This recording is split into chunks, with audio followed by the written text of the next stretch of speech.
Matthew Ebden and Max Purcell are men's doubles champions at Wimbledon 2022.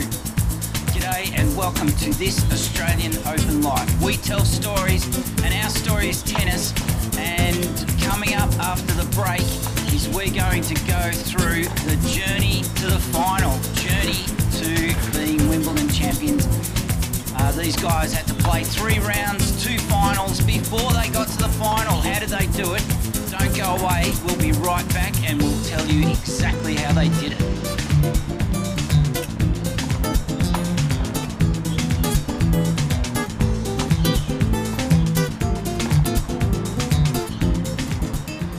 Welcome back to this Australian Open Life. You're listening to The Bloke Who Walks, and I bet you thought this this one was going to be streamed live. Well, guess what?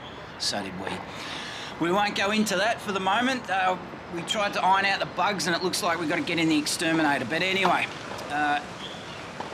what we want to do in this episode of this Australian Open Life, we are going to look at the 3 rounds and the 2 finals of how Matthew Ebden and Max Purcell won their way through to the Wimbledon final. We'll be covering that in a lot of detail in the next episode, but we just thought it'd be interesting to go through each of their rounds, because these guys, I tell you, they gutsed it out. They saved 5 match points over different games here and there, and they came out on top. So we're not going to go into too much detail here. Let's look at their first round match that they played, and they won that in 5 sets. How did they do it? Well, let's just see who they were playing. They played a pairing it's just of Göransson and McLaughlin. Göransson, this just won't open up for me. Just hang on. Andre Göransson from Sweden, there you go.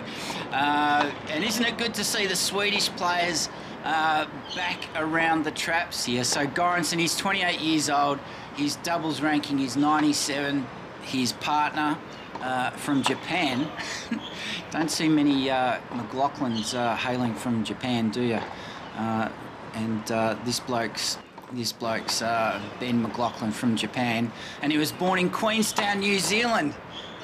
Didn't expect that, and his doubles rank is 53. So let's get into the serious business here of this match. And the Aussies came out on top, obviously, and they won through in 3 hours and 37 minutes in 5 sets.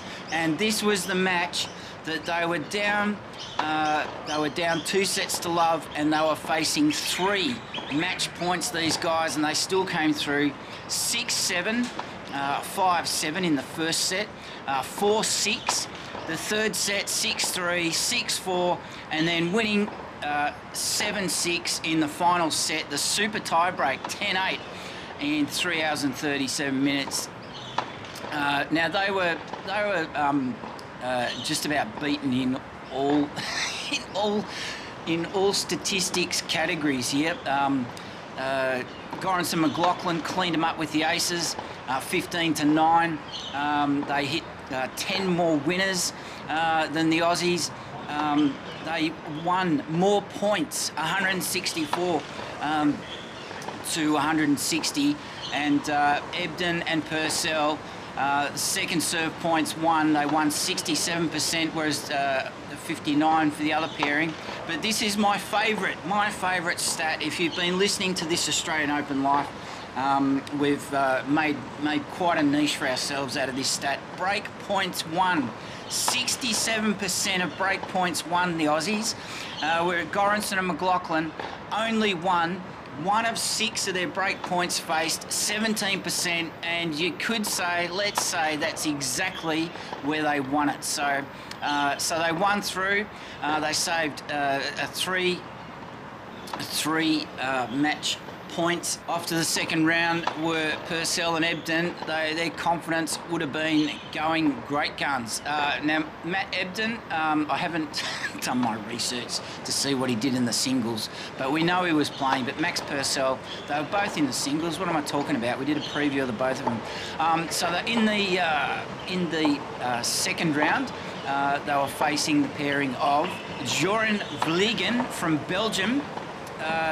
He's got a ranking of 51, and we know that the Aussies were seeded 14, and you'll probably hear me repeat that a couple of times throughout, so apologies there. And he was partnered with Jackson Withrow from Omaha, Nebraska, doubles ranking of 65, and the Aussies, well, they're 5-set specialists. They came through in 3 hours and 29 minutes against this pairing from Belgium and America. Again, no, they didn't lose the first 2 sets. Come on. 6-4, 6-7. They lost that second set, the Aussies, 7-2 to the tiebreak. And they lost the third set, 6-4. They came back 7-6 in the fourth, winning 7-3 in the tiebreak, and reasonably comfortably in the final set there, 6-4. Now, looking into the stats, they improved a bit here. The Aussies, they sent down 18 aces to 4. Only 4 aces came back from their opponents on the other side of the net. They both had 5 doubles faults each, but here's where they started cleaning up Ebden and Purcell. 35 winners to 18 over those 5 sets, and they also they didn't actually win any points at the net. That's interesting, but they had 11 unforced errors, but they managed to win more points in total, 167 to 158. Now, their first serve percentage, well, it was just breaking even there. 61% first serves in were their opponents. They were at 60%, but here's where the difference is in my book. 80% of their first serves won compared to 71%, and my favourite stat, break points won. Again, they came out on top. 38% of their first serves were won, and although that's seemingly a low count, they outdid their opponents, and that's really what counts, isn't it? That they managed to break ahead of their opponents. That was the story of the second round. But you can't win a Wimbledon Grand Slam champion after only 2 rounds. You've got to go through 3 rounds and 2 finals even before you get to the final. You've got to win 6 matches in a row to be a Grand Slam champion. So let's take a look at the third round coming up now. The third seeds. So getting into serious territory here, and Wesley Koolhof from the Netherlands. He's well into his 30s, this right-handed doubles player, doubles ranking of 5 at Wimbledon, and his partner from the UK was Neil Skupski, also into his 30s. So these guys have been around for a while, and his doubles rank was 6. Now, this match, you'll be pleased to know, this third round match, it was their third 5-set match in a row for the Aussies. That's what was throwing me. I was thinking, this can't be right. But yes, in 3 hours and 49 minutes, they won through. And isn't that a testament to their fitness, and also to get over the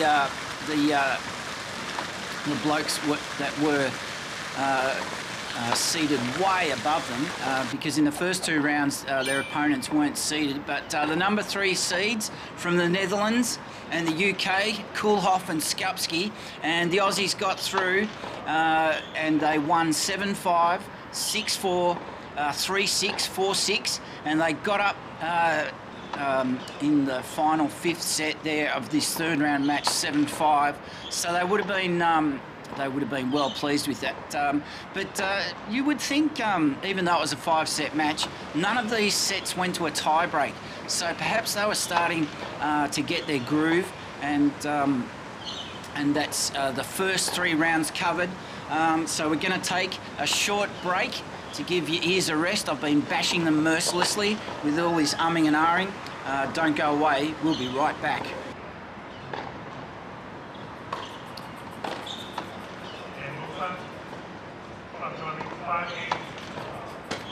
G'day and welcome back to this Australian Open Life, this special championship champagne swilling episode,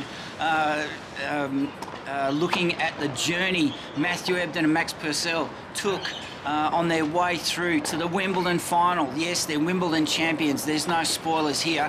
We know what happened, and we want to celebrate these guys, because that's what we do here. Is we celebrate achievements, but we also like presenting content that's a little bit different. Not everyone's going to be talking about Ebden and Purcell, no way, no, and they're going to be talking about box office Nick Kyrgios and what he did at the after party. No one cares what he did in the final. They're more interested in talking about what colour his Air Jordans were at his after party. Come on, we don't need to know about that. So we thought, you know, we want to present real tennis content here. So let's look at the journeyman, Matthew Ebden, Max Purcell, the 14th seeds at Wimbledon. They're now Grand Slam champions. They were finalists at the Australian Open in January 2022, and they came up short in that match against box office Nick Kyrgios and classy Thanasi Kokkinakis. But now these guys are having their moment in the sun, and we want to shine the spotlight on them. So let's just take a quick look at the two final matches in this current episode, the quarterfinals and the semi-finals at Wimbledon, and it's great to see that in the quarterfinals, Ebden and Purcell, they were up against another well-known Aussie name in doubles ranks, John Peers, and he is without peer. He is without peer in Australian professional tennis circles, because he has been around the trap since 2012. He's been plying his trade. He's also one of our very valuable Davis Cup players. He's well into his 30s. He's got a doubles rank of 13, and this bloke is no stranger to Grand Slam finals. He actually won the Australian Open in 2017, the doubles, and he's been to semi-finals and quarter-finals, of course. So you would think that that he would present a huge challenge along with his partner in this match, which was, and they're seeded 7. Keep in mind that these guys, John Peers and his partner Filip Polasek from Slovakia, well into his mid-30s, this guy, but still a very respectable doubles ranking of 14. You would think that these guys would presented somewhat of a challenge. Well, guess what? They didn't.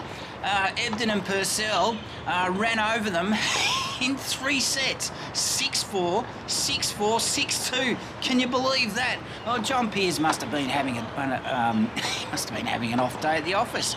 That they rolled them. It was the shortest match so far for Ebden and Purcell. They rolled through these guys, the number 7 seeds, in 1 hour and 54 minutes. And boy, don't the stats reflect this. Have a listen to this. 10 aces to 1, 3 double faults to 5, 23 winners to 8, 6 unforced errors to 7, 96 total points won to 81. The average first serve speed, who was doing this? 115 miles per hour to 110. Now, they just cleaned up right the way down to where it counts. They had 63% first serves in to 59%. 76% of their first serves they won compared to 70%. And the second serve points won, pretty important, 63% to only 49 from John Peers and his partner from Slovakia.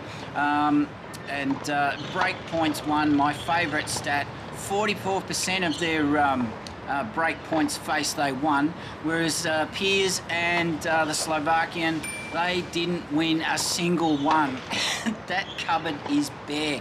So they would have been absolutely thrilled to get through and rest up after 3 rounds of 5-set matches, and then to get into the quarterfinal and get out of it with such, well, not little effort, but get out of it with the ability to rest up their bodies and not have to go around too much. But the semi-final was a different story, and this is what caught our eye as we were tracking through Wimbledon. We were a bit distracted by Kyrgios and Tsitsipas, the kerfuffle that came out of that match. But we're not going there today. But the quarter-final match was against the the semi-final. Come on, concentrate. The semi-final was the #1 seed. So don't forget that so far, up to this match, Ebden Purcell had defeated the #7 seeds, the #3 seeds. They are seeded 14 themselves, and here they are in the semi-final up against the #1 seeds. And it was the American Rajiv Ram, or Ram from Denver, Colorado. He's the #2 doubles ranking in the world, and he was partnered with this guy from the UK. So you can imagine the Poms cheering this guy on, Joe Salisbury. And in all fairness, all jokes aside, hasn't the UK come up with some? Haven't they got some exciting and well-credentialed players in their ranks, coming through the ranks on the men's and the women's side? I've never seen, I just can't remember in my lifetime, well, since the 70s anyway, Britain having such a good roll call of high-performing players. So Joe Salisbury, the 30-year-old from London, also ranked #1 in the world. I hadn't heard of him before this tournament, and but I bet Ebden and Purcell had, and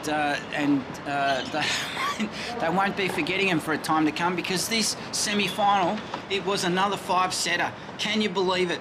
So this was the 4th 5-set match that Ebden and Purcell played out, and it was a 4-hour match. It was 1 minute shy of 4 hours, and here's how they did it. They lost the first set. They've got a habit of doing that. 3-6, 6-7. They were absolutely trounced in the second set tiebreak, 7-1. So they were down match points in this match, and they won the third set, 7-6. They won that in the super tiebreak, 11-9. And then they just sailed home, 6-4, 6-2. They broke the spirit of the American and the Pom, Ram and Salisbury, and they completed that match. They would have gone back to the locker room and said, what do we have to do to win a Grand Slam round here? Well, guess what? They did it, and that brings us to the end of this episode.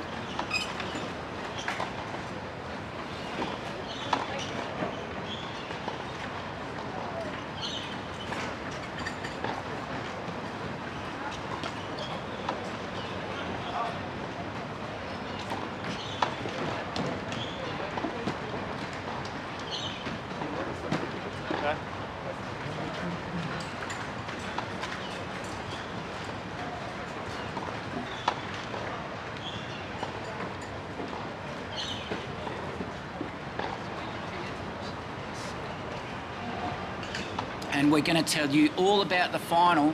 We're going to go through that in a lot more detail. They were up against the #2 seeds. How about that? They knocked off the 3 of the top 10 seeds to get this Wimbledon title. But the final, they were up against the Croatians, who were also turfed out of the Australian Open by the Special Ks. Don't forget, in the semi-finals. Mektić